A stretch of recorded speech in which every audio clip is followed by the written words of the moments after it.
Is being an electrician in Congo well paid? On average, an electrician in Congo earns around 2,600 US dollars a year.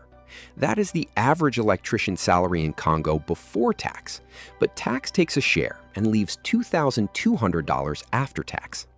This means your take-home pay is roughly $183 a month. If you're wondering how much does an electrician make in Congo if they move to a big city, Brazzaville offers better electrician wages of $2,600 after tax.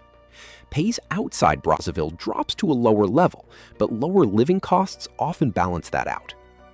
On top of that, an entry-level electrician income starts well below the average, though it goes up quickly as you gain skills.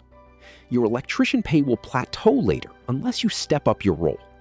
Having a university degree is not usually required for this job, but it helps you earn noticeably more and opens doors to higher positions like electrical engineer or project manager.